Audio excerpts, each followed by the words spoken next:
আজকে বিভিন্ন ব্যানারে সরোয়ার দিতে মহা সম্মেলন হচ্ছে, আমি স্বাগত জানাই। কিন্তু খাতমে নবুয়তের আন্দোলনে সব মাসলাকের ওলামায়ে কেরাম যদি এক প্ল্যাটফর্মে আসতে পারত, 1 ঘন্টায় কুখ্যাত কাফের কাদিয়ানীদেরকে রাষ্ট্রীয়ভাবে অমুসলিম ঘোষণা করা সম্ভব হতো। হতো কি না?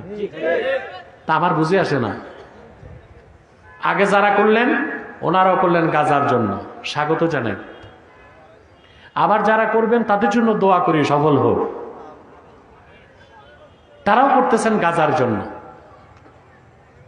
তো বাংলাদেশে ইসলাম ও মুসলমানের সবচেয়ে বড় শত্রু কুখ্যাত কাফের কাদিয়ানীদেরকে অমুসলিম ঘোষণার দাবি করে আসছে এই দেশের মুসলমান 53 বছর যাবত। কোন সরকার আমাদের দাবি মানে না।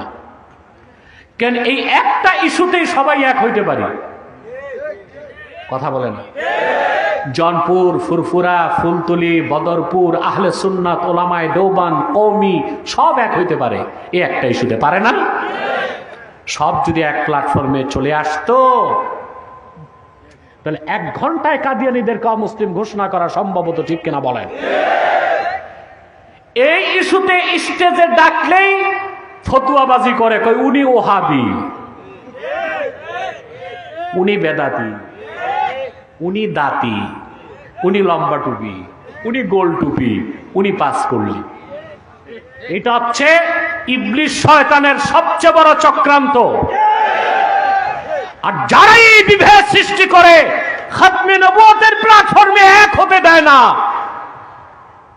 নিঃসন্দেহে তারা কাফের মুশরিক বেঈমানদের মদত পুষ্ট।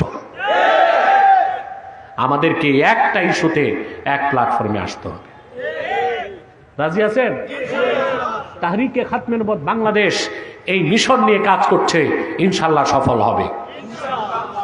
প্রয়োজনে দাবি আদায়ে যদি বুকের রক্ত ঢেলে দিতে হয়, তাহরিকের সৈনিকরা প্রস্তুত আছে বাংলাদেশ।